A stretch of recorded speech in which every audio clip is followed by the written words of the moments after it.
With a month to go until the EU referendum, many investors are wondering what it means for markets and, more importantly, their portfolios. With Chief Strategist at EMEA iShares BlackRock, Ursula Marchioni, is once again with us to talk us through how to use ETPs to position your portfolio. Thanks very much for coming in. We'll get into the broad ETP market a little bit later, but let's focus on EU referendum and what this means for portfolios. So investors in the UK, in Europe and across the globe are diverging in terms of how they're positioning their portfolios. You can clearly see investors positioning themselves if they believe that the Remain camp will succeed, and these investors are preferring UK mid-cap over large cap in sight of a relief rally that would likely occur if that camp was to succeed. Eurozone equities is also a popular theme for those investors in terms of finally moving away from this big question and going back to consider macro fundamentals for Europe, potentially a weaker currency, and obviously the ECB continued support. You can see investors buying and positioning themselves into sterling credit, which is also likely to rally in such a scenario.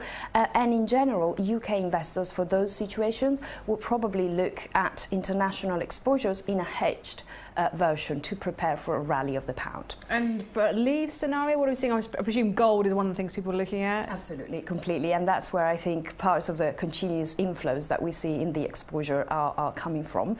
Other popular themes in that respect are for UK investors, UK large cap over mid or small cap, again more international diversified, unhedged exposures, and to your point about safe haven, short euro and dollar bonds. The mid-cap, large cap is an interesting one, isn't it, at the moment? How are you seeing that sort of coming through?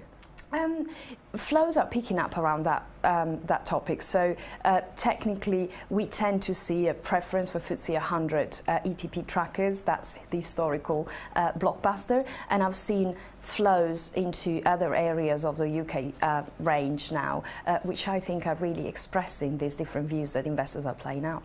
Because of the uncertainty surrounding Brexit, when it comes to trading ETPs in this kind of environment, what are sort of the advantages to it? Well, the advantages are plenty in terms of being able to express instantaneously your market view, having the chance to react immediately to what the markets are doing. If you think about the release of the Fed minutes on the 18th of this month, so obviously the April FOMC meeting happened, the minutes come out couple of days ago, and they're more hawkish than people expected. So there's been a lot of movements around that. ETFs are the perfect vehicle to express a view reacting to such an event. That diversification as well. I mean, you're looking at all the different areas you're saying will benefit from the different scenarios, and with ETPs you've got that diversification. That breadth of exposures, exactly. So to go back to your point in terms of diversification and investors' usage, we do see people really doing different things at this point in time, and ETPs are, agnostic to that point. They do deliver to you a variety of solutions so that you can play different views. I mentioned there the uncertainty in the markets, which creates volatility. What are you seeing in terms of ETPs? So if I look at May in terms of flows, it's very interesting. It's a tale of two halves. First 10 days, risk-off was the predominant sentiment. We've seen outflows from emerging market equities, from US equities, which, as you remember, were the big winners in the risk-on mode of March and April.